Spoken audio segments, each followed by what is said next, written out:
Hey there, welcome to Main Street Living. I am Cheryl Nelson. Hey guys, I'm Quincy Carr. And I'm Danielle Alvari.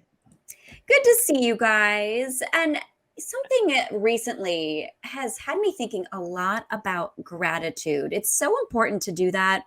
If you ever have a day where you're maybe down in the dumps or you're feeling blue, one thing I've learned throughout my life so far is to find maybe 5 things on your hand there, 5 things that you are grateful for in your life. So right now I'm going to ask both of you, name one, just one thing that you're grateful for. I'm going to do 2 right now, and they're right above me, Quincy and Cheryl. Oh, okay. So anything I had, I need to throw that out because I didn't think of y'all at all. That's okay, Quincy. I covered us. You hit us with something new. Yeah. Well, mine is good health and obviously a strong family because a lot of people are losing families these days, like a lot. Yeah, so true. I mean, family and friends, pets, there's so many things to be grateful for, and even the little things, right? I mean, just having access to something simple like a cup of coffee. Not everybody has that luxury. So there you go. Yeah. Well, and especially, it's just always nice to, like Cheryl said, when you are feeling down or something like that, to give back to others. Because I don't know about you guys, but when I feel like I'm too focused on myself and I'm too lost in my own stuff, it's really nice to just realign yourself and focus on others' needs at that moment. Yeah. Yes. The one thing that I know my family and I would always do at least once a year is just find a family and just, like, especially during holidays, we would always play Christmas or play Secret Santa and stuff like that. So, but it's just to see the look on those families' faces who are not even expecting to see good people just randomly do something good for them. That's always a good feeling, just to know that you're giving back. Doing good. I mean, I mentor a lot of people younger than me and try to help them out in their careers. That always feels good to do. And me and animals, rescuing turtles from the roadways and everything I do for my cats. Always happy to help.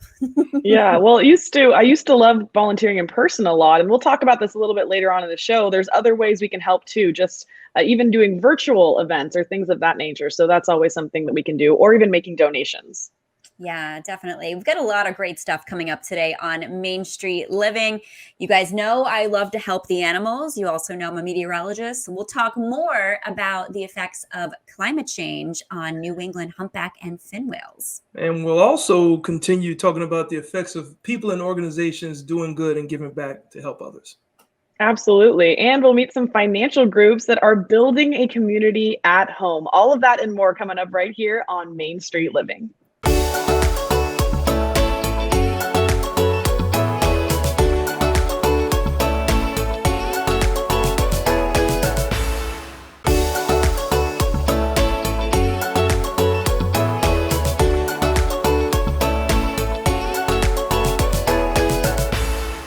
Welcome back. Here on Main Street Living, we love telling stories about people and businesses who are giving back to their communities.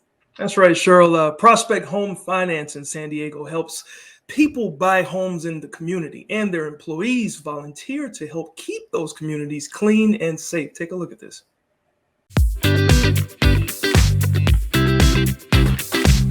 Prospect Home Finance is a mortgage company. We specialize in residential refinances and home purchases. So Fannie Mae, Freddie Mac, if you're going out looking for a pre-approval to buy a new home, meet with the realtor, we would help you facilitate that and walk you through the process from A to Z. So we currently have around 200 employees, and we've grown pretty fast over the last 3 years.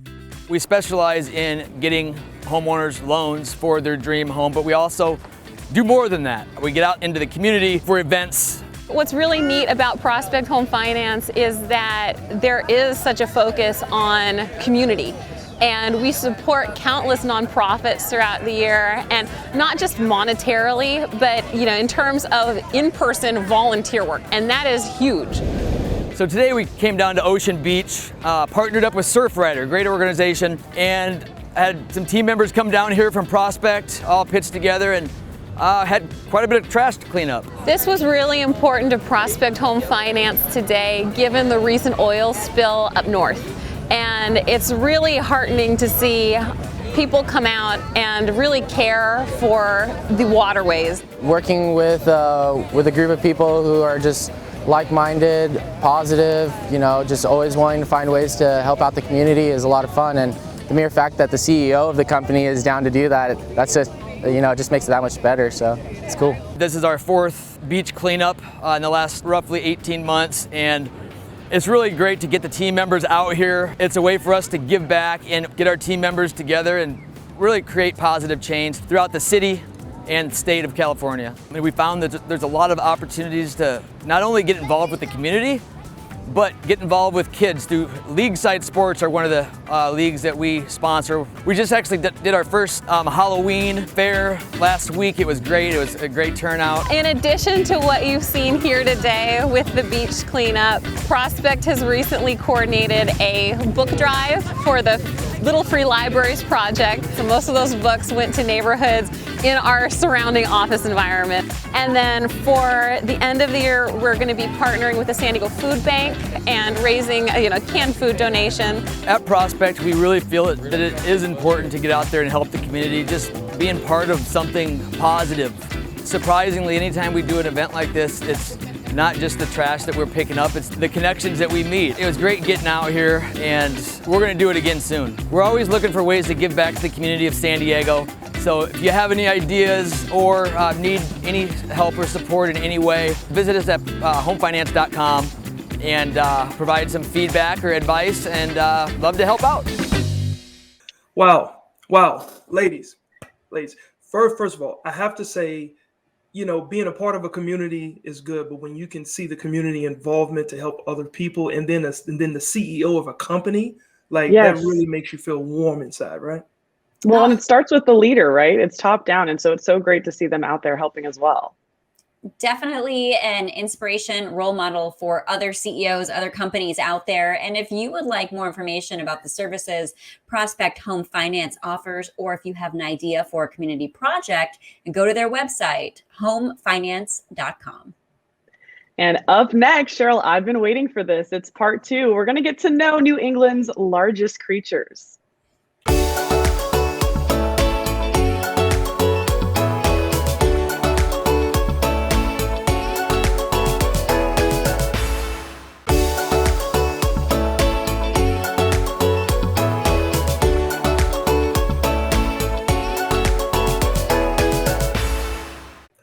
Hey guys, welcome back to Main Street Living. Now, Danielle, I know we joke Cheryl a lot about her love for travel, but Cheryl, I know in your recent trip to New England, it was for a very serious topic, right? Absolutely. It was work related as well. And I had the opportunity, thanks to a grant from the Society of Environmental Journalists, to follow scientists in New England who are researching the impact climate change is having on whales. What they are finding is alarming. Here's the final installment of my story, as this time we look at fin and humpback whales.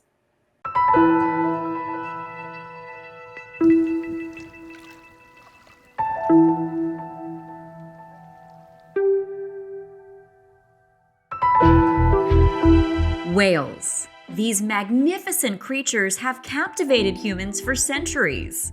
People are universally astounded. Look, there's a whale. You hear that all the time. And let's see if we can get that tail up out of the water and get a good look at the other side of it. It's one of those things, it's like art. Why do we have to protect it like music? In part 1 of this series, we discussed how right whales are critically endangered due to the impacts from climate change. But right whales are not the only whales who feed in the Gulf of Maine. In part 2, we learn how fin and humpback whales are faring.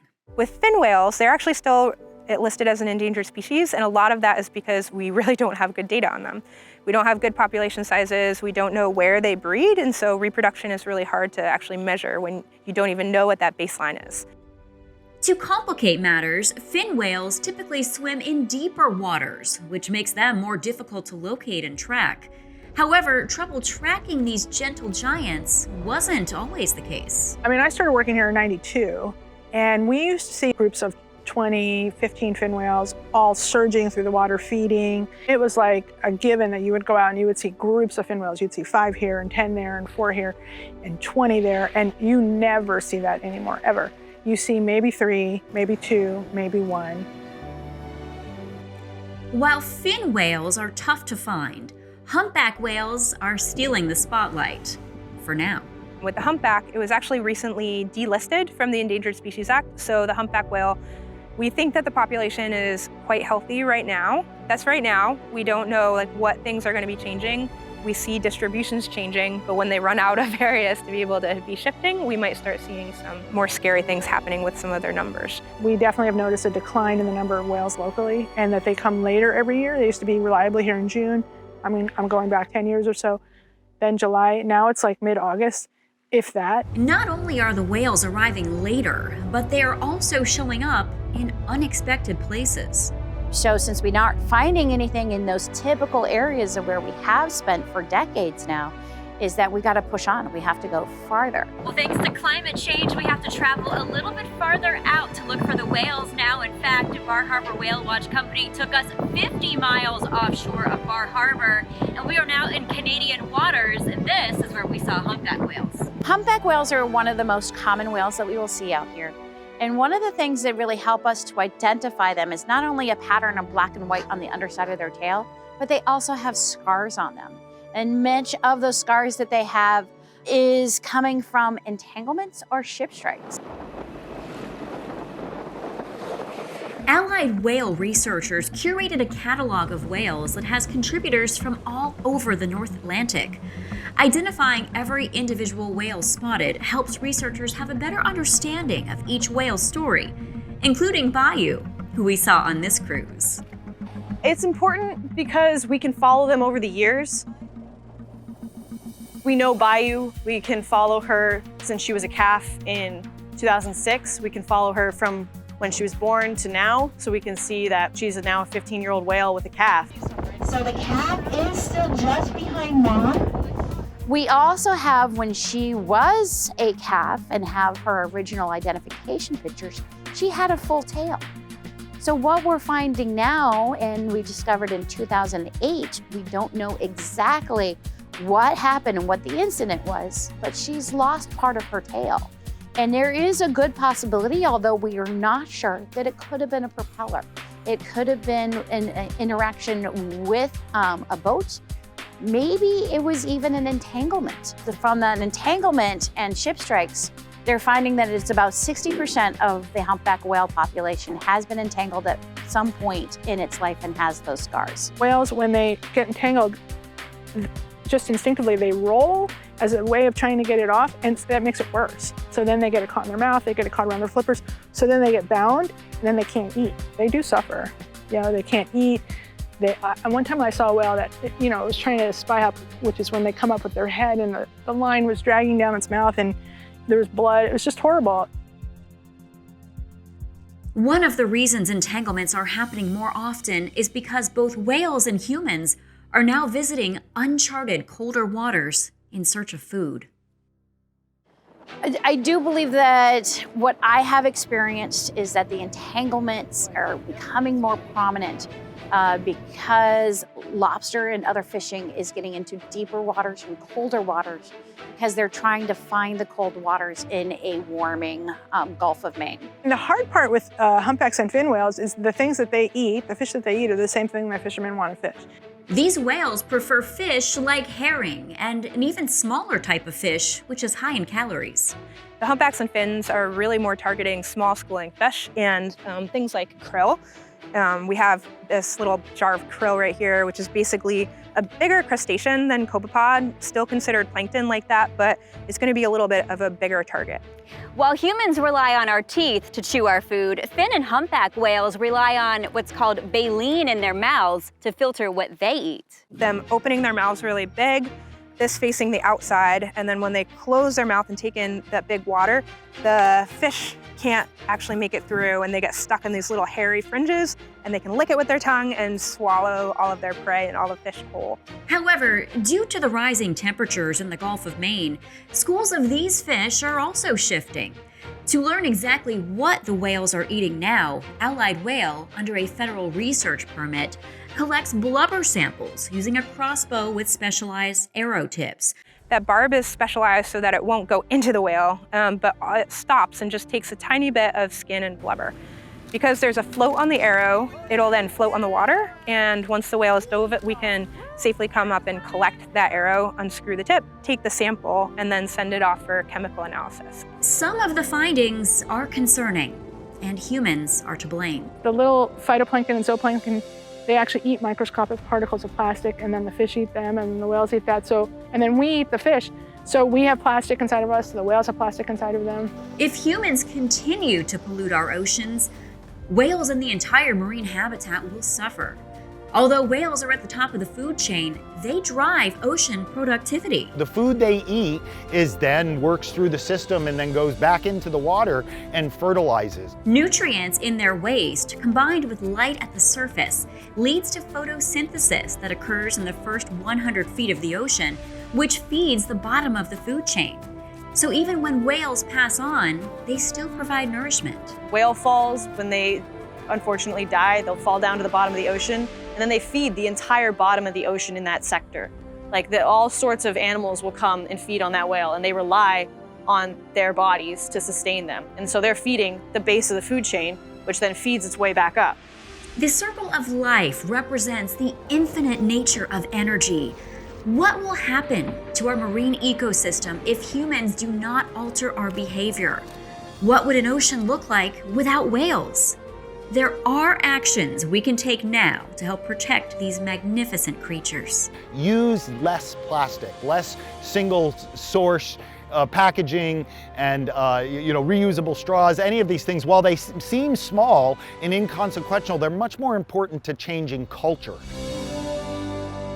What we can do to help them is try and clean up the ocean, try and get rid of the fishing gear, and try and tag people's lines so that if a whale's caught, you can say, this is your line and you weren't careful and here's your fine. Most important things we can do is reduce speed of vessels. There are studies that show if you're traveling at 10 knots as opposed to 15, as opposed to 20, mortality goes down significantly. Having knowledge about whales and about their habitat and about what they're doing, going out on a whale watch and feeling connected, that's a huge first step, I think, to becoming passionate and caring about something.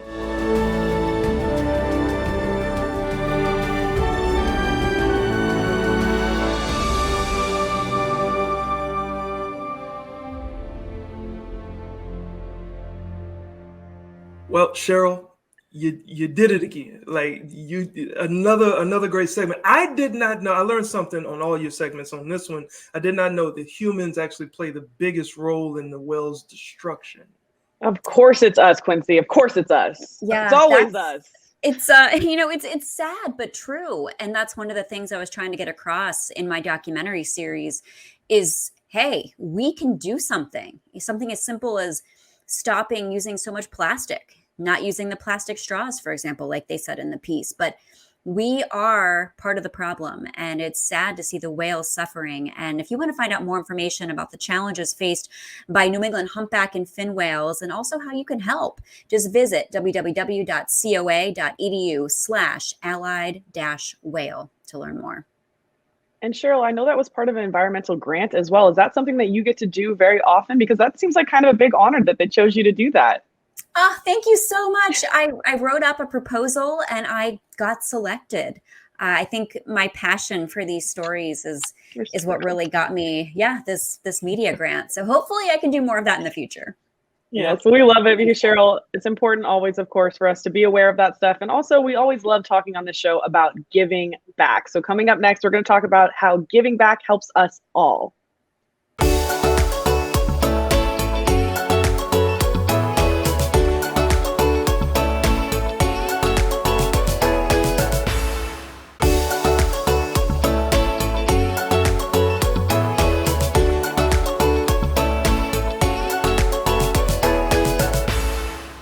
Welcome back to Main Street Living. Quincy, Danielle, when you run a business that's focused on helping people, it only seems natural that helpful nature would also shine through in your off-work hours.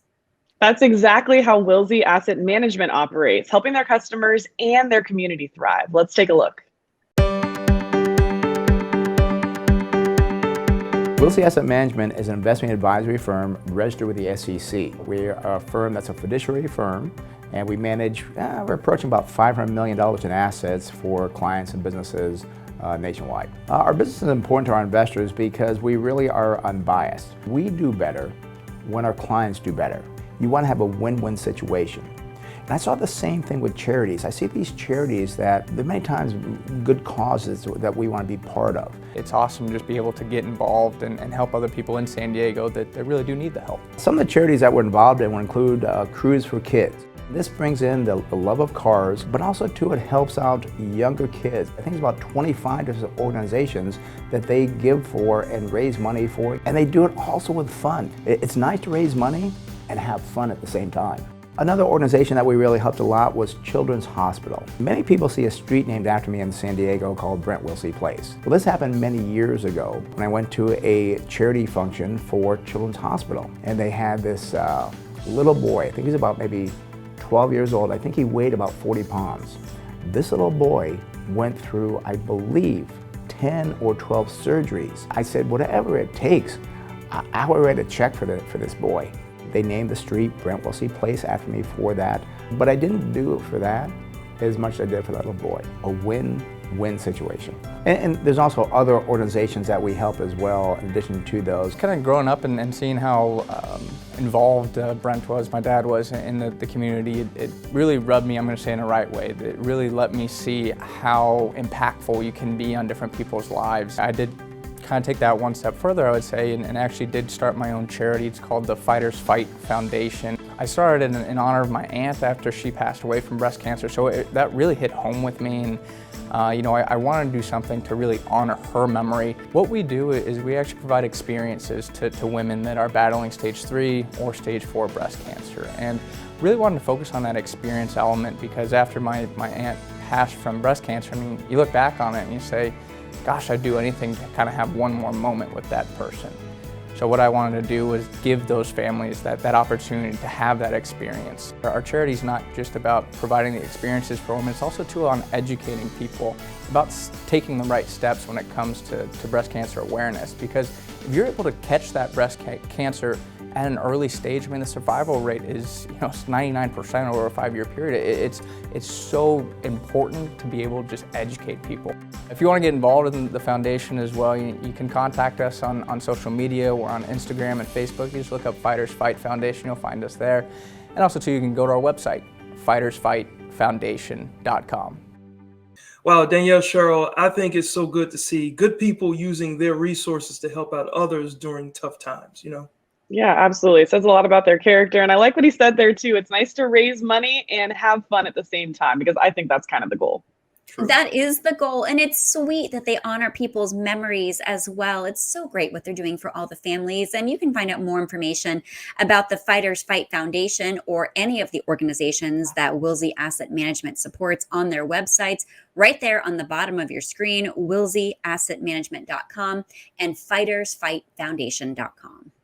That's right. Well, up next, ladies, we understand the power of play as we continue to shed light on some good people who take the time to help others. So don't go anywhere. We'll be right back.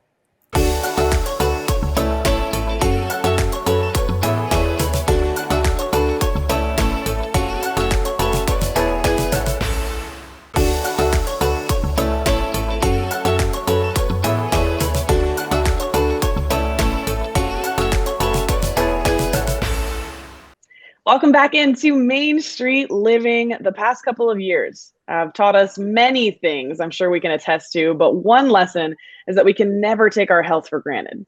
I totally agree with you 100%. And when a child is diagnosed with cancer, it does change everything in the family. In fact, a group in Virginia, our backyard, Cheryl, they help to build hope when families need it the most. So take a look at this.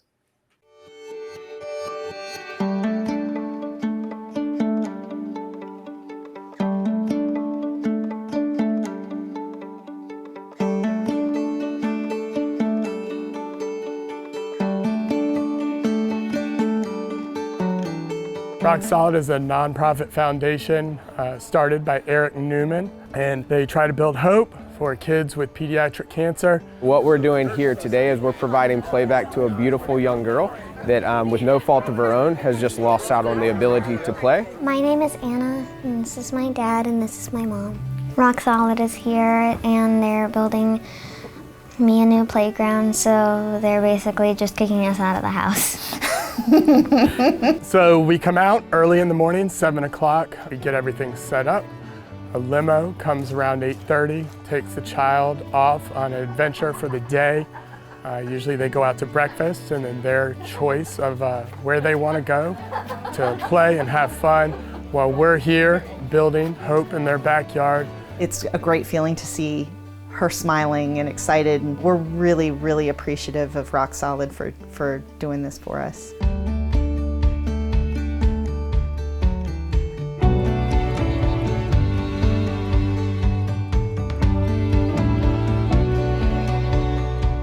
The volunteers get a sense of working together, of giving something back to the community. A lot of them we have playing it forward who have had some sort of experience in their life with cancer. And this is an opportunity for them to give back what has affected them and their family. I'm so personally connected to the pediatric cancer world. I was diagnosed with liver cancer when I was 3 years old. Gave my parents a very rare chance of me beating the disease. Ended up beating it, and then finally, after I got back to this one spot at CHKD in Norfolk, ended up throwing a fundraiser, and then a mama bear, which was sitting right there with me, she started to cry. She said that you give me and my husband hope that my son will be sitting in your seat one day. And ever since then, I knew I needed to marry the cancer tragedy knowledge, if you will, and my construction knowledge, and married them together, and that's where Rock Solid Foundation came from. It's not about a logo. It's not about growing a brand. It's about getting to these families when they so desperately need it, and as long as we stay focused on that, there's nothing that we can't do. And I truly believe this is what I beat cancer to do. 2, 3.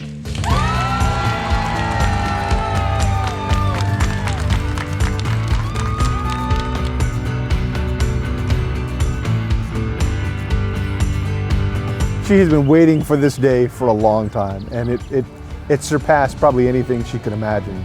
The look on her face was just amazing. It means a lot to us for her to have a safe place to play, to have the excuse, now she's going to be really excited about, let me go outside and let me climb and play, and that can only mean good things as far as her physical well-being too. So that means a lot. So I have been looking forward to this for a while, and I'm so glad that it's finally here. The playground is fun, and I can actually play on it without having to get sick from people that actually are sick. For these families, once you're diagnosed with cancer, public places become off limits. But today we were able to beat that as well. They were able to hang out, just what girls should do, just what kids should do, hang out with their friends.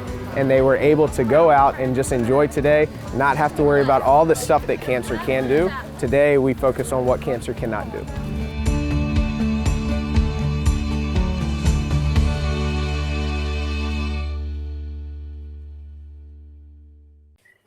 Wow, Quincy and Cheryl, one of the things I didn't even realize for children who get cancer is that they can't go to those public places anymore because of the germs and things like that. So that's not even something that I would consider. I'm so glad that we bring these things to people's attention here on this show, and that she has a playground now that she can play on safely.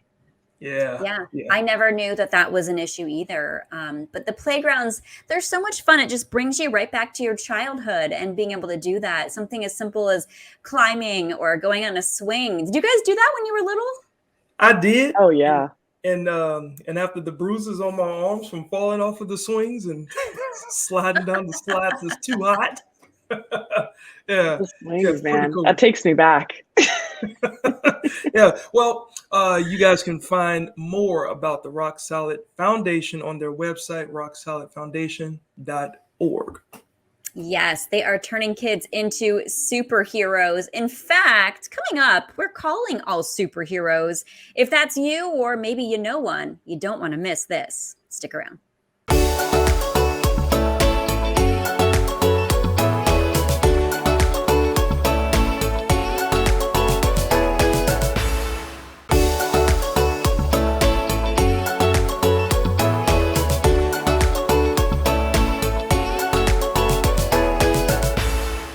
Hey guys, welcome back to Main Street Living. Cheryl, Danielle, I don't know if you guys have ever spent time in a hospital, but it can never really be fun for anyone, no matter how old you are. But these days, even hospital stays can be especially tough for kids too. Absolutely. But luckily, some extraordinary characters in Arizona are using their superpowers to brighten the days of young patients. Check this out.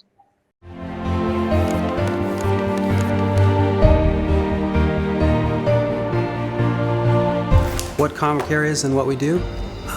Well, it's really simple. We deliver comic books to children in hospitals. We are Banner Thunderbird. And what we're doing. Amazing Comic Care, all of these amazing superheroes.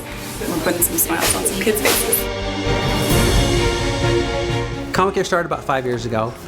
We started very small. It was just a handful of people, and I was the only superhero at the time. Since then, we've added 8 superheroes, and we have close to 20 people working behind the scenes at Comic Care. People have been so generous to us. They donate their comic book collections, and when I say collections, I mean it, not just a handful of comics. We have people donating thousands and thousands of comic books to us. We started out with 1 box of comic books, and each child would get a comic book and a sticker 5 years ago. And now we have close to 150,000 comic books in our storage facility. And every time that we get a chance to give those comic books out to children, it's really something that we're really thankful for the opportunity to do it.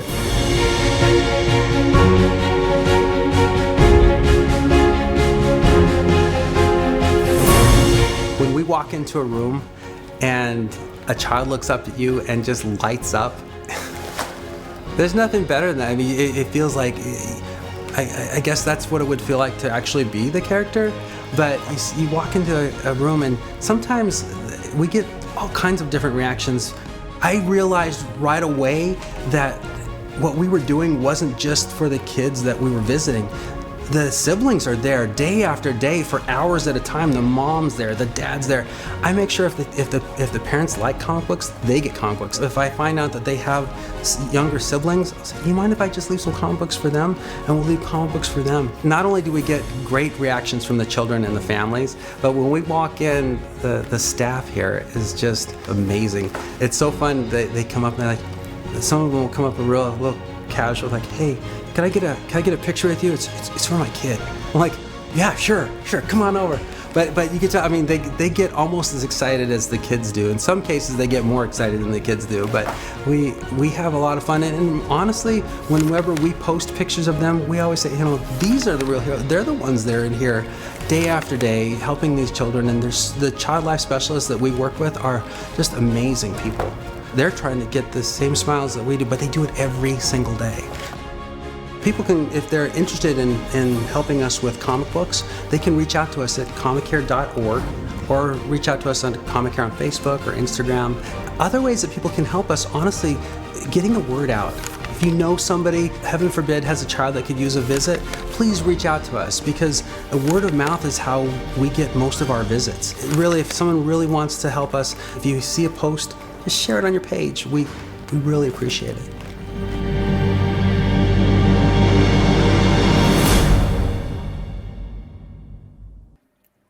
You guys, can we talk about how these characters looked just like who they were playing? I mean, Tony Stark, Wonder Woman, that was crazy. Yeah.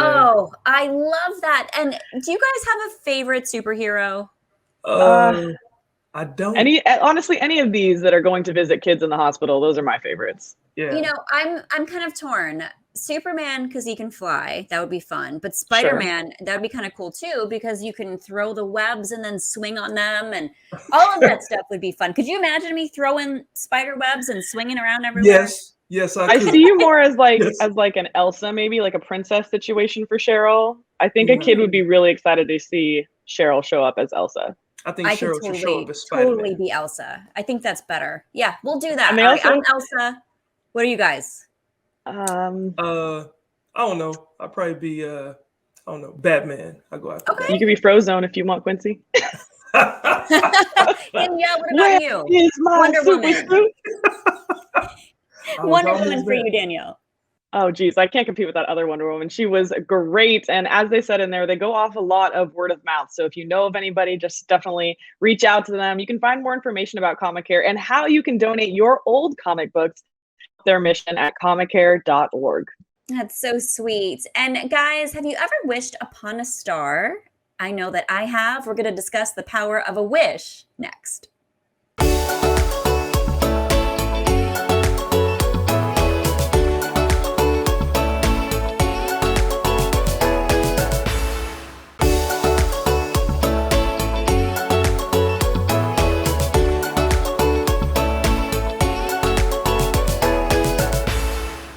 Welcome back into Main Street Living. Through the past couple of years, we have all felt the power that hope can bring and being able to see a light at the end of the tunnel.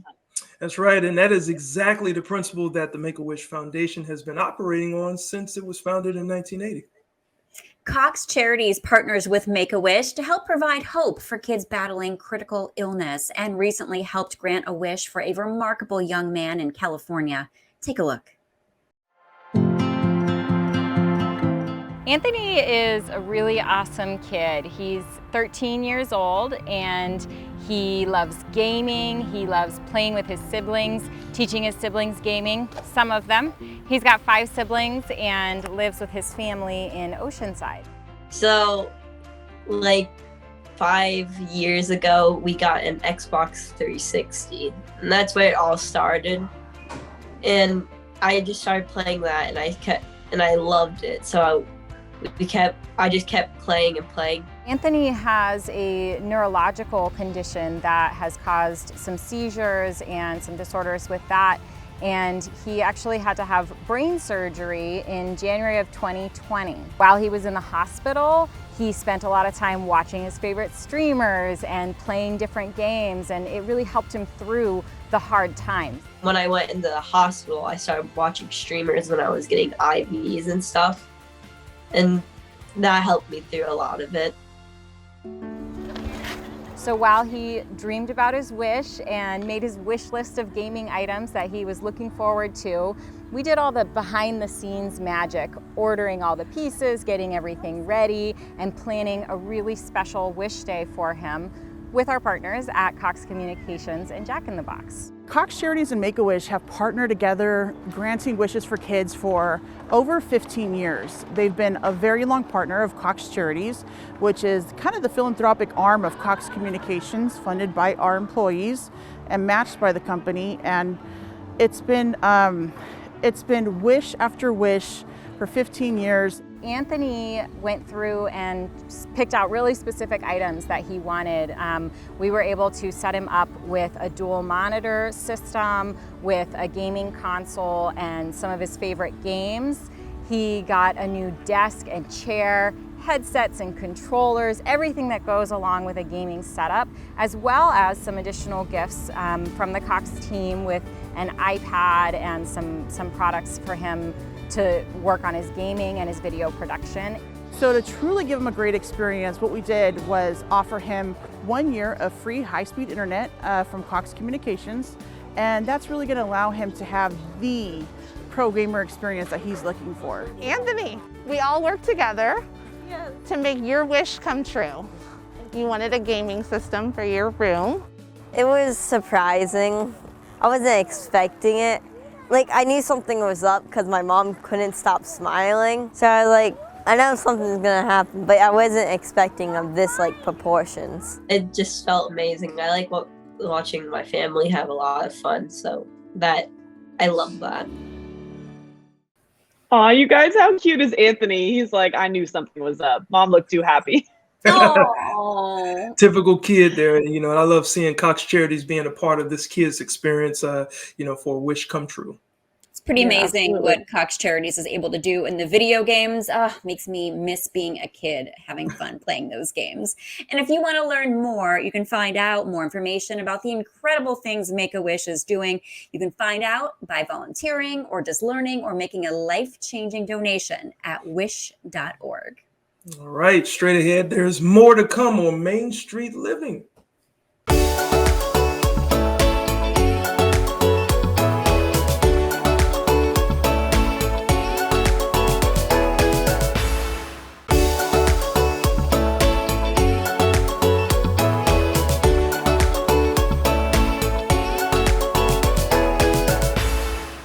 Welcome back into Main Street Living. Quincy, Cheryl, this is my favorite type of show. Everything was so great to see everyone giving back. It just really warms my heart. Yeah, it's a lot to be appreciative for, because, you know, like when you're doing good and you see other people do good, just like on this show, it just makes you know that you're in the right place. Yeah, and you have to Absolutely. pick something that you're passionate about. Choose a cause. Like the researchers that I spoke with in New England, they are so passionate about whales, the most majestic animals on the planet. So we can all find something to help out our planet in one way or another. Absolutely. I love So that. true. So true. And if you missed any of the other episodes that Cheryl was showing about the whales, you can always find those and much more on our Cox Contour app. And brand new episodes of Main Street Living Mondays, 9 p.m. local time. So make sure you join us then as we take another stroll down Main Street.